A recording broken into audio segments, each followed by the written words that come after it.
What's up, Evoke fam? It's me, Shelly, your trainer, your general manager, your ride or die, your partner in wine. Here I am with another fun training video, and thank you so much for your feedback. We're gonna make these training videos better, smaller, and give you more of them this year that hopefully will help you make more money and be happy. Those are the things I want for you and the things I want for me and for this company. We all just wanna make a bunch of money and be really happy doing it and connect with some really fun people. So today I'm just gonna do a short video for you about body language, because you know how much I love brain and behavioral science, and it really can help you sell more. And you can use it in your personal life too. So we've been talking about big love this quarter. So today I'm gonna talk about the body language of love. And you'll hear me talk about big love a lot. Well, why is it big love? We don't just love, we love big. We go big or go home. We put everything out there for our people, for our company, and our personal lives. We hire people with big personalities. Our love is big. It's not just regular. The experience you have with us is big. It's not just regular.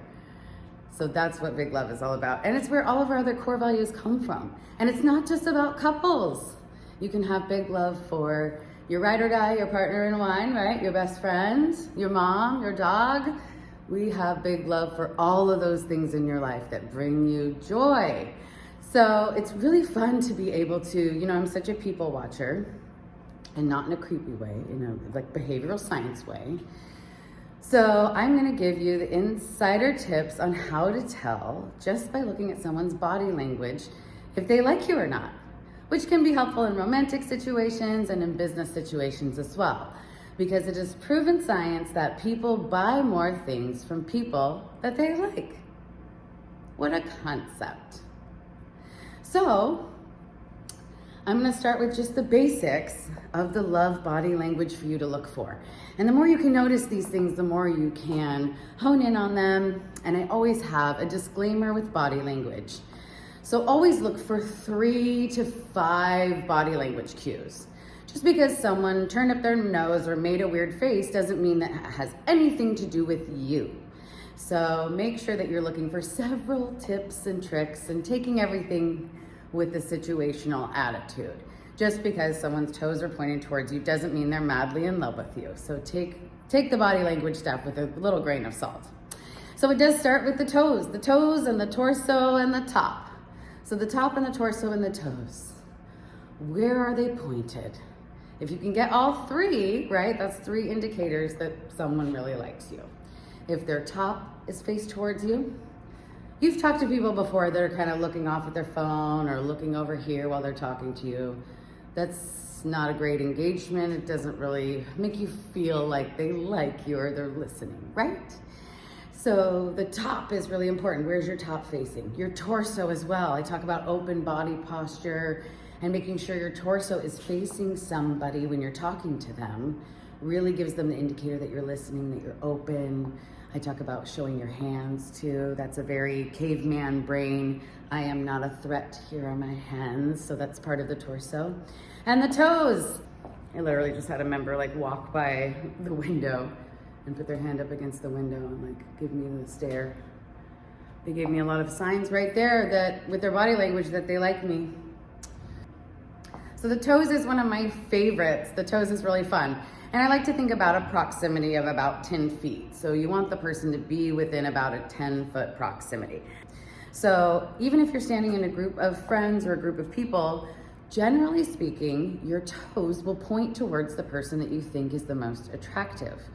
You can also tell if a group of people are open into letting you into their group by where their toes are pointed. So if their toes are all pointed towards each other, it's kind of a closed conversation.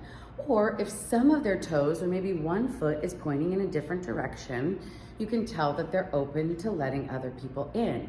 So where your toes are pointed is really interesting. So take a look at where people's toes are when they're hanging out, and maybe you might find out that they're attracted to you or somebody else in the room.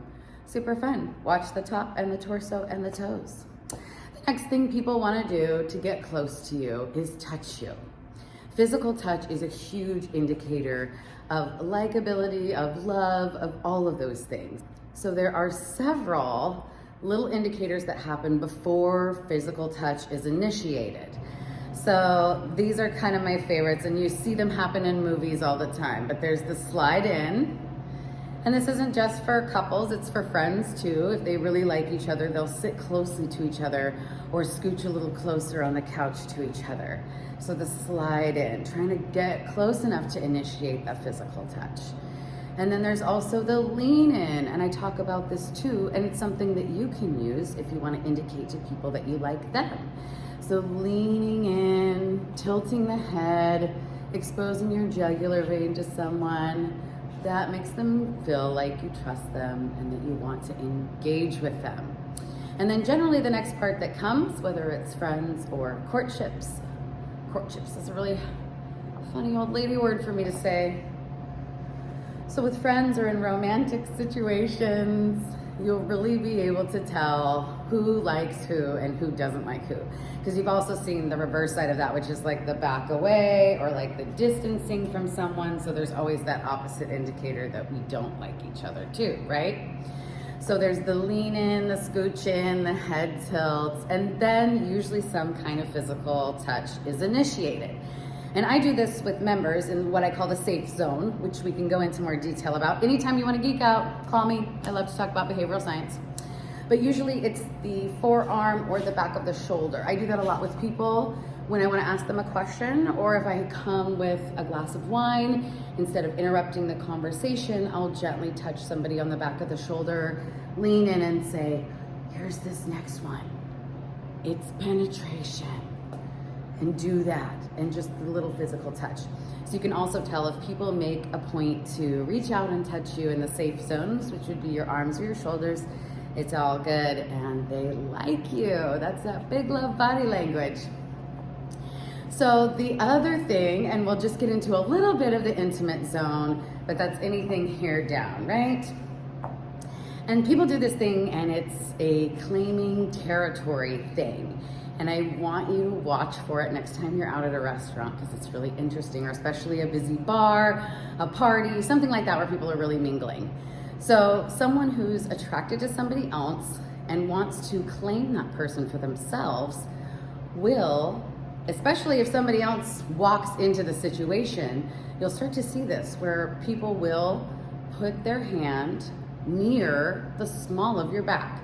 So not touching you, but claiming space by putting their hand at the small of your back. You'll see parents do this when they're trying to protect their children, or if you walk across the street with a friend and you notice that they do that. It's a claiming territory thing, it's a protective thing. Now, it goes a step further if you actually have a couple who is in love or married, especially if you have the jealous type in the situation, that hover over the small of the back becomes touching the small of the back. That means this person is mine. And you'll even see people will put their hand down the back of somebody's, in their back pocket, or especially with men, you'll see them grab their lady around the waist, or men will grab other men around the waist. It's a very intimate zone and it is claiming territory. So if you're not sure if that pretty girl or guy is really involved with that person next to them, watch how they interact physically. Are the hands just hovering? Are they just close? Or are they really physically engaged and saying, I'm claiming this person as mine? So big love for, this is my person, this is my child, this is my everything. I'm gonna try to claim it with my body language. So that's it. Some little fun tips and tricks and things for you to look for next time you're out to tell if people like you. And you can also use these things to show your big love for people. Lean in, make eye contact. That's another one. Don't make it weird, just enough to notice somebody's eye color, but make a little bit of eye contact. And if people are doing that to you, it's another good indicator that they like you. So like I mentioned before, Big Love is not just about couples. When we first started this company, our mission as Naked Winery at the time, our mission statement was beautiful. It said, we are gonna cut America's divorce rate in half by encouraging couples to shut off their phones and share a glass of wine together every night. And we were sure that that was gonna help people stay together and reconnect and hopefully get a little more lovin'. And then we started to find out that it wasn't just couples that were connecting with us. It was groups of friends that are ladies that get together. It was, whole families will come in together and enjoy laughter and excitement and a little bit of a different experience.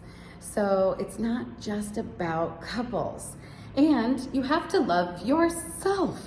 That is very important too. Because how are you gonna love anybody else if you don't love yourself? It's like one of my favorite RuPaul quotes. How the hell are you gonna love anybody else if you don't love yourself first?